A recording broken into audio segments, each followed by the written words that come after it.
नमस्कार, मी हर्षाली. हॅलो 24 तास या आपल्या खास कार्यक्रमात आपल्या सर्वांचं स्वागत. या कार्यक्रमामध्ये आपण विविध अर्थ, शिक्षण यांसारख्या विषयांवर चर्चा करत असतो आणि आजचा आपला विषय आहे आजच्या नीटच्या पार्श्वभूमीवर मेडिकल म्हणजेच MBBS प्रवेशाच्या संधी. आणि यावर मार्गदर्शन आणि चर्चा करण्यासाठी आपल्या स्टुडिओमध्ये आलेले आहेत डॉक्टर सिनोरा सतीश जोशी आणि त्यांच्या आई अरुंधती जोशी. स्वागत आहे तुमचं. नमस्कार. डॉक्टर सिनोरा सतीश जोशी या स्मॉलेंस्क स्टेट मेडिकल युनिव्हर्सिटी 2019च्या MBBS पदवीधर आहेत. त्या आधी जहांगीर हॉस्पिटल पुणे येथे कार्यरत होत्या आणि आता सध्या त्या हिलिंग हँड्स क्लिनिक पुणे येथे कार्यरत आहेत आणि त्यांच्या आई या गृहिणी आहेत. चला तर मग विषयाला सुरुवात करूयात. तर सगळ्यात आधी डॉक्टर सिनोरा तुमच्यासाठी की रशियातील वैद्यकीय शिक्षणासाठी नीटमध्ये किती मार्क असणं आवश्यक आहे आणि आपल्या त्यांच्या शिकवण्याच्या पद्धतीमध्ये म्हणजे आपली जी शिकवण्याची पद्धत आहे आणि त्यांची यामध्ये काय फरक आहे? नीटची जी एक्झाम आहे ती आपल्याला क्वालिफाय करावी लागते रशियामध्ये ॲडमिशन घेण्यासाठी आणि शिक्षणाच्या पद्धतीमध्ये असा फारसा काही फरक नाही आहे. जे इथे पुस्तकं आपण वापरतो, जे सिलेबस इथे शिकवलं जातं तेच तिकडे आपल्याला शिकवलं जातं. एका वर्गामध्ये साधारण इकडे 100 ते 200 विद्यार्थी असतात पण तिकडे साधारण 18 ते 20च विद्यार्थी असतात. त्याच्यामुळे पर्सनल अटेन्शन सगळीकडे दिलं जातं आणि लँग्वेजचा खूप लोकांना इश्यू वाटतो की इथे रशियामध्ये इंग्लिश लँग्वेज असेल का रशियन असेल, तर इंग्लिश लँग्वेजमध्ये आपला सिलेबस असतो आणि रशियन लँग्वेज हा एक सब्जेक्ट असतो. आम्हाला 2 वर्ष हा शिकवला जातो, त्याच्यामुळे आमचं लँग्वेजचा काही प्रॉब्लेम येत नाही. ओके. तर याच अनुषंगाने स्मॉलेंस्क स्टेट मेडिकल युनिव्हर्सिटीचे कुलगुरू डॉक्टर RC काजलोव यांची प्रतिक्रिया आपल्यापर्यंत आलेली आहे. सुरुवातीला आपण ती पाहूयात. Esteemed ladies and gentlemen, Smolensk State Medical University is very proud to welcome you to our campus. We have a long-term tradition of educating of foreign students. Since 2002, we have exclusive rights of recruiting students given to Cosmos Education Consultant, director of which Dr. Iron Alok. We are very glad that around 1,500 Indian students are currently studying in our university.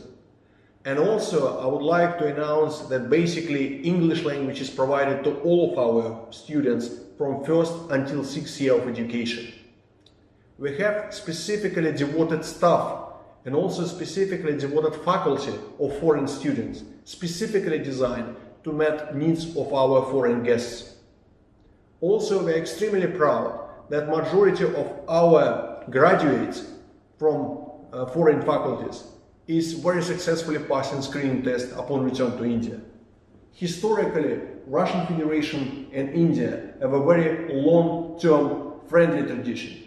And again, we are delighted that Indian students are choosing our university. We trying to provide the best possible conditions for study. We have specifically devoted students' hostel, specifically designed for needs of Indian students. We have very good sports and other activities, again trying to provide our guests with the best possible scenario to develop their classical skills in sports, education, and also in different arts. Ladies and gentlemen, we are extremely proud to welcome you to our university and hope that you will choose us. See you soon. तर आताच आपण स्मॉलेंस्क state medical युनिव्हर्सिटीचे कुलगुरू doctor RC काजलोव यांची प्रतिक्रिया पाहिली. पुन्हा एकदा विषयाकडे वळूया. तर अरुंधती मॅम, आता तुमच्यासाठी माझा असा प्रश्न आहे की सगळ्यात महत्त्वाचं म्हणजे त्या ठिकाणी पण शिक्षणासाठी डोनेशन देण्याचं वगैरे काही असतं का? आणि सगळ्यात महत्त्वाचं म्हणजे शिक्षणाच्या दृष्टीने रशिया हे परवडण्यासारखं आहे का? त्या ठिकाणचं शिक्षण अगदीच परवडण्यासारखं आहे. जेव्हा आम्ही ही 10वी 12वी मार्क चांगले मिळाले आणि डॉक्टर होण्याचा निर्णय आमच्या घरामध्ये झाला, तेव्हा आम्ही इंडियामध्ये सर्वे केला आणि बघितलं की कुठे ॲडमिशन मिळू शकेल. तर गव्हर्मेंट कॉलेजमध्ये ओपन कॅटेगरीमध्ये जर ॲडमिशन मिळणं अगदी एकेका मार्कासाठी अर्ध्या मार्कासाठी ॲडमिशन जाऊ शकते आणि प्रायव्हेट कॉलेजमध्ये एवढाली फी द्यायची, एवढाला डोनेशन द्यायचं, हे मध्यमवर्गीय माणसांना अगदी कठीण वाटायला लागतं. बरोबर. अशा ह्याच्यामध्ये स्मॉलेंस्क आम्हाला त्यावेळी ह्या सर्च करताना एका रशियन इन्स्टिट्यूटमध्ये स्मॉलेंस्कमध्ये ॲडमिशन घेणाऱ्या मुलगा आणि त्याचे पेरेंट्स भेटले आणि त्यांनी आम्हाला ही सगळी माहिती सांगितली आणि आम्हाला खूप छान वाटलं की इथे आपलं होऊ शकतं मुलीचं डॉक्टर होण्याचं जे स्वप्न आहे ते. आणि बऱ्याच लोकांना काय होतं की डॉक्टर होण्याचं स्वप्न असतं आणि ॲडमिशन मिळत नाही. मग अशा वेळी त्यांना होमिओपॅथी, आयुर्वेद किंवा डेंटिस्ट किंवा असे मायक्रोबायोलॉजी वगैरे असे विषय त्यांना घेऊन, म्हणजे जसं ताकावरची तहान दुधाची ताकावर भागवावी लागते तसं होतं. तसं इथे हा एक पर्याय रशियन इन्स्टिट्यूटचा खूप छान आहे आणि तो लोकांनी त्याचा अवश्य विचार करावा. आणि अगदी अफोर्डेबल आहे. फीज त्यांच्या $6,000 आहेत, म्हणजे अप्रॉक्सिमेटली तिथे 5 लाखपर्यंत साधारण जाऊ शकतं. आणि काही हिडन चार्जेस काही नाही आहे, डोनेशन काही नाही आहे. त्याच्यामुळे खूप आपल्या लोकांना, मध्यमवर्गीयांना, शिवाय तिथे लोन मिळू शकतं, त्यांची स्कॉलरशिप मिळू शकते. ह्या सगळ्या फायदे तिथे आहेत, तर त्याचा अवश्य लोकांनी विचार करावा. नक्कीच. तर डॉक्टर सिनियोरा, जसं की आता तुमच्या आईनी सांगितलं की डोनेशनची काही प्रोसेस नसते, पण तरीसुद्धा रशियातील वैद्यकीय शिक्षणासाठी स्कॉलरशिपची काही व्यवस्था आहे का? आणि असेल तर आपल्या प्रेक्षकांना पण त्याबद्दल माहिती सांगा. ओके, सो तिकडे आलोक सरांतर्फे सगळ्या स्टुडंट्ससाठी स्कॉलरशिपची व्यवस्था आहे. त्यांचे जे पेरेंट्स होते त्यांच्या मेमरीमध्ये त्यांनी ही स्कॉलरशिप सगळ्या स्टुडंट्ससाठी ऑर्गनाईज केली आहे. त्याच्यामध्ये तुम्हाला त्या वर्षामध्ये सगळ्या सब्जेक्ट्समध्ये जर का एक्सलंट मार्क्स असतील तर तुम्हाला ही स्कॉलरशिप मिळते. म्हणजे त्याच्यामध्ये एका वर्षाची फी पूर्ण त्यांच्यातर्फे स्पॉन्सर्ड असते. आणि अशी स्कॉलरशिप मलाही फर्स्ट इयरमध्ये मिळाली होती. त्याच्यामुळे एक सेन्स ऑफ मोटिवेशन जे असतं ते स्टुडंट्समध्ये तयार होतं की चांगला अभ्यास करावा आणि जास्तीत जास्त मार्क मिळवून स्कॉलरशिप मिळवावीत, सो दॅट आपल्या घरच्यांनाही त्याची फायनान्शियल हेल्प होईल. सो हे एक चांगलं त्यांनी सिस्टीम केली आहे. अगदी. तर याच अनुषंगाने कॉस्मॉस एज्युकेशनल कन्सल्टंटचे संचालक आणि कुलगुरूंचे परराष्ट्र सल्लागार डॉक्टर अलोक एरॉन यांची प्रतिक्रिया आपल्यापर्यंत आलेली आहे, ती पाहूयात. Dear Indian students and parents, a warm namaste from Smolensk State Medical University, Smolensk, Russia. My name is Dr. Alok Eran. I am Director of Cosmos Education Consultants and Foreign Advisor to Chancellor of Smolensk State Medical University. मैं आपके साथ हिंदी में बात करना चाहूँगा.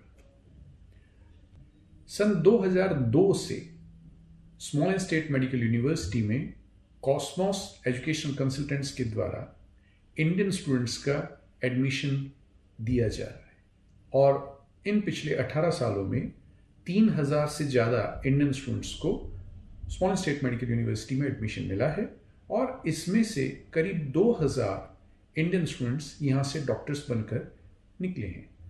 यहाँ से निकले हुए डॉक्टर्स, इंडियन डॉक्टर्स, पूरी दुनिया के करीब करीब सभी देशों में फैल चुके हैं और हमारा नाम रोशन कर रहे हैं. इसके अलावा यहाँ से हमारे जो ग्रेजुएट्स इंडिया गए हैं उन्होंने भी हमारा सिर गर्व से ऊपर किया है, क्योंकि जो स्क्रीनिंग टेस्ट का पासिंग परसेंटेज है स्मॉलेंस्क स्टेट मेडिकल यूनिवर्सिटी का, उसका कोई कंपटीशन नहीं है, क्योंकि स्मॉलेंस्क स्टेट मेडिकल यूनिवर्सिटी के ग्रेजुएट्स 92% पासिंग परसेंटेज दे रहे हैं फर्स्ट अटेम्प्ट में इंडिया के स्क्रीनिंग टेस्ट में. ये कंपैरेटिवली देखा जाना चाहिए. सो दूसरे जो मेडिकल यूनिवर्सिटीज़ हैं वहाँ से पास करके आने वाले स्टूडेंट्स 23-24% से ज़्यादा रिजल्ट नहीं दे पा रहे. इस साल जिन भी इंडिया के बच्चों को एडमिशन इस मेडिकल यूनिवर्सिटी में मिल रहा है उन सभी की फीस में $500 की सब्सिडी देना अनाउंस हुआ है. स्मॉलेंस्क स्टेट मेडिकल यूनिवर्सिटी में 3 हॉस्टल्स हैं जो सिर्फ इंडिया के बच्चों के लिए हैं. उनमें से गर्ल्स हॉस्टल अलग है, बॉयज हॉस्टल अलग है. इसके अलावा एक इंडियन मेस हमारे कैंपस में काम कर रही है जिसमें कि 3 इंडियन कुक्स काम कर रहे हैं. इसमें सिर्फ इंडियन बच्चों के लिए खाना बनता है और 2 तरह की ये मेस काम कर रही है, प्योर वेजिटेरियन मेस और non vegetarian mess. Smolensk state medical university में पढ़ाई का ड्यूरेशन 6 साल है और सभी 6 सालों में पढ़ाई का जो मीडियम ऑफ इंस्ट्रक्शन है वो है इंग्लिश मीडियम. मतलब सभी 6 सालों में इंग्लिश मीडियम में यहाँ पर पढ़ाई होती है. सो इंडियन स्टूडेंट्स जो इस साल हमारे यहाँ एडमिशन लेना चाहते हैं, you are most welcome. But आपको एक बात का ध्यान रखना है कि स्मॉलेंस्क स्टेट मेडिकल यूनिवर्सिटी में एडमिशन लेने के लिए आप किसी भी एजेंट्स के साथ बात नहीं करें, क्योंकि स्मॉल स्टेट मेडिकल यूनिवर्सिटी और कॉस्मोस एजुकेशनल कंसल्टेंट्स किसी भी एजेंट को अपॉइंट नहीं करते हैं। हमारे यहाँ पर जो भी एडमिशन्स होते हैं वो सभी या तो इस समय हमारे यहाँ पर जो इंडियन स्टूडेंट्स पढ़ रहे हैं उनके रिकमेंडेशन से होते हैं, या वो ग्रेजुएट्स जो हमारे यहाँ से पढ़ करके और डॉक्टर बनकर जा चुके हैं उनके रिकमेंडेशन से होते हैं। बट इंडिया के किसी भी एजेंट्स को हम लोग अपॉइंट नहीं करते हैं। मतलब एडमिशन सिर्फ और सिर्फ कॉस्मोस एजुकेशन कंसल्टेंट्स के द्वारा और इंडिया के जो बच्चे भी यहाँ पढ़ रहे हैं या जो ग्रेजुएट्स हमारे यहाँ से निकल चुके हैं उनके रिकमेंडेशन के द्वारा ही होता है। So Indian students coming to Small State Medical University this year, you are most welcome and we are waiting.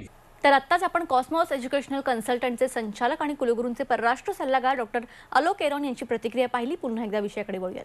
तर अरुंधती मॅम, सगळ्यात महत्त्वाचं म्हणजे रशियामध्ये शिक्षण घेणं हे मुलींसाठी किती सेफ आहे, तिथे नेमकी स्वतंत्र काही व्यवस्था आहे का?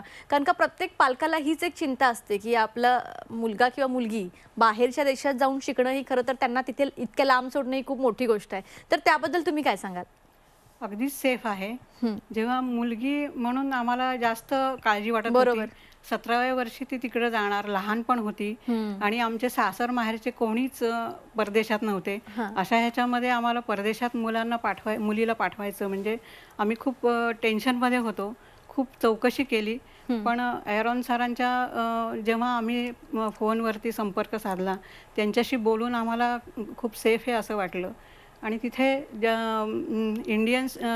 इंडियन्सना खूप सोपं आहे. 8च्या आतमध्ये हॉस्टेलमध्ये यावं लागतं. रूल्स खूप तिथे कडक आहेत. त्याच्यामुळे जर कोणी असं रूल तिथला काही तोडला तर खूप मोठी पनिशमेंट मिळते.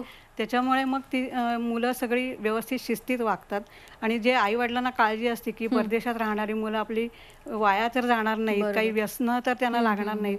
पण इथे खूप स्ट्रिक्ट वातावरण असल्यामुळे पनिशमेंट त्यांची चांगली जोरदार असल्यामुळे डायरेक्ट ते स्टॅम्पिंग करून तुम्हाला होम टू पॅव्हॅलियन म्हणतात तसं ते पाठवून देतात. त्याच्यामुळे मुलं घाबरून असं काही करतच नाहीत. तर शिस्तीत असतं आणि खूप चांगलं वातावरण आहे तिथे. सेफ आहे, मुलींना सेफ आहे. आणि रशियन लोकसुद्धा त्यांना खूप आदराने वागवतात, मुलींना विशेषतः. आणि चांगले सरांचं तिथे ऑफिस कॅम्पसमध्ये आहे. त्याच्यामुळे मग ते कसं त्यांचं लक्ष असतं, वैयक्तिक पण लक्ष असतं. बारीक सारीक गोष्टीमध्ये ते लक्ष देऊन प्रॉब्लेम सोडवतात. म्हणजे पालकांनी काळजी करण्याचं काही काम नाहीये, पूर्णपणे सेफ आहे इन शॉर्ट.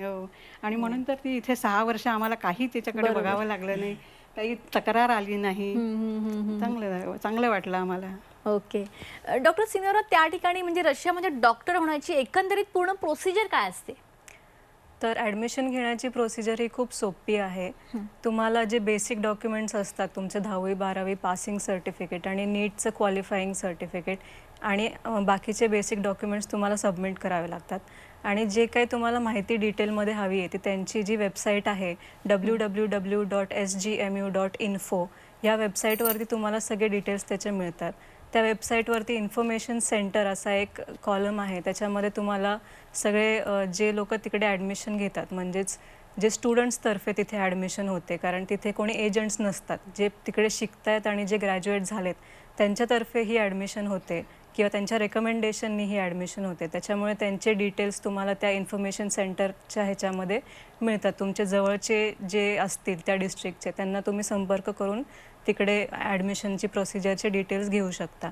आणि शिवाय कॉस्मॉस एज्युकेशनल कन्सल्टन्सी ही जी त्यांनी ऑथराइज्ड त्यांनी ऑर्गनायझेशन केलेली आहे, जे तुमची विजा प्रोसिजर आणि जे काही तुम्हाला तिकडे जाण्यासाठी लागतात ते सगळी प्रोसिजर ते करून देतात. त्याच्यामुळे आपल्याला काहीच टेन्शन घ्यावं लागत नाही की आपण कसं करायचं किंवा लोकांना क्लू नसतो की कशी ॲडमिशन तिकडे घ्यायची. तर ते सगळं मॅनेज करतात, आपल्याला काहीच करावं लागत नाही. सो चांगली सिस्टम आहे. ओके. अरुंधती मॅम, आता सगळ्यात महत्त्वाचं म्हणजे कॉस्मॉस एज्युकेशनलने आजपर्यंत किती मुलांना वैद्यकीय प्रवेश मिळवून दिलेला आहे, याबद्दल काय सांगा जेणेकरून आमच्या प्रेक्षकांना पण समजेल? जवळजवळ 3,000 4,000च्या वरती मुलांना तिथे या इन्स्टिट्यूटमधनं डॉक्टरची पदवी मिळाली आहे आणि त्याच्यातले 1,000-1,500च्या वरती मुलींना ॲडमिशन मिळवून दिलेली. आणि त्याच्यातच आमची एक मुलगी होती सिनोरा, आणि तिथे त्यांनी छान हे दिलं, एज्युकेशन दिलं. त्याच्यामुळे तिने इथे आल्यावरती पण तिची टेस्ट पहिल्या अटेम्प्टमध्ये पास झाली. मास्टर्ससाठी प्रिपरेशन केलं, ती पण चांगल्या मार्कांनी पास झाली. कारण त्यांनी थ्रूआउट 6 वर्ष अतिशय चांगला अभ्यासक्रम करून घेतल्यामुळे ती अभ्यासाचं तिला चांगलं यश मिळालं. तर चांगल्या ठिकाणी ती काम करते. जहांगीरमध्ये होती, आता हिलिंग हँडमध्ये आहे. तर तिचं सगळं आम्हाला हा सगळा त्यांनीच हात दिल्यामुळे आम्ही हे सगळं करू शकलो. नक्कीच नक्कीच. तर डॉक्टर सिनोरा, एक मुलगी म्हणून तुम्ही त्या ठिकाणी जाऊन शिक्षण घेतलं, तर एकंदरीत तुमचा अनुभव कसा होता? ते कितपत सेफ आहे, तिथलं वातावरण कसं आहे, हे आमच्या प्रेक्षकांना पण सांगा, जेणेकरून ज्यांना त्या ठिकाणी जाऊन शिक्षण घ्यायचं आहे त्यांना याच्यामुळे मार्गदर्शन मिळेल. रशियात गेल्यानंतर मला असं जाणवलं, म्हणजे मी इथून जाताना खूपच लहान होते, मला जग काय असतं ह्याची माहिती नव्हती. तर अगदी 17व्या वर्षी गेल्यामुळे तिकडे गेल्यावरती खूप म्हणजे डबक्यातलं बेडूक जसं बाहेर पडल्यावरती जगाची माहिती कळते, तसं मला एक अनुभव आला. खूप माणसाच्या पर्सनॅलिटीमध्ये खूप चेंजेस होतात, एक कॉन्फिडन्स तुमचा डेव्हलप होतो. आणि तिकडे जी एक्झिट एक्झाम असते FMG किंवा आता जी नेक्स्ट म्हणून एक्झाम असणार आहे, तर त्याबद्दल पण स्टुडंट्सच्या मनामध्ये खूप भीती असते की अवघड असेल का काय. तर त्याच्याबद्दल मला असं सांगावं असं वाटतं की परीक्षा ही एक लर्निंग ऑपॉर्च्युनिटी असते.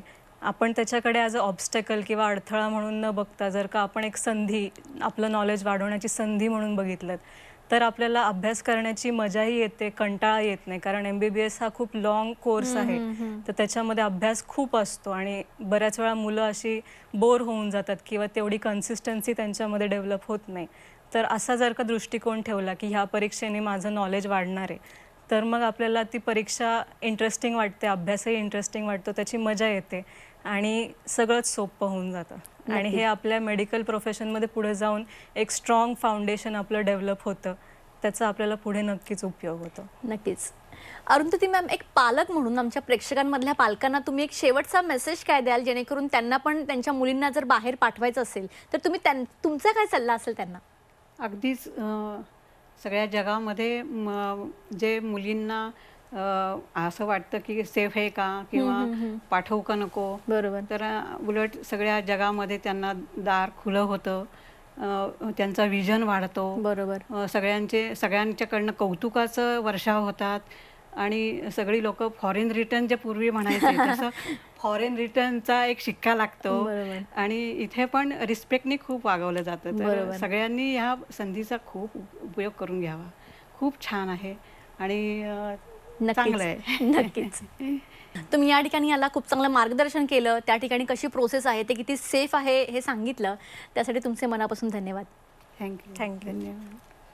तर आज आपल्यासोबत होत्या डॉक्टर सिनोरा सतीश जोशी आणि त्यांच्या आई अरुंधती जोशी यांच्याकडून आपण सविस्तरमध्ये जाणून घेतलं रशियामधलं शिक्षण कसं आहे, किती सेफ आहे, हे एकंदरीत या विषयावर पूर्णपणे मार्गदर्शन त्यांनी या ठिकाणी केलं आहे. कार्यक्रमात आता वेळ झाली इथेच थांबण्याची आणि सगळ्यात महत्त्वाचं, तुम्हाला सुद्धा इथे जायचं असेल, अधिक माहिती हवी असेल, तर तुम्हाला स्क्रीनवर जी वेबसाईट दिसते त्याद्वारे तुम्ही यांना कॉन्टॅक्ट करू शकता, अधिक माहिती जाणून घेऊ शकता. कार्यक्रमात आता वेळ झाली इथेच थांबण्याची. नमस्कार.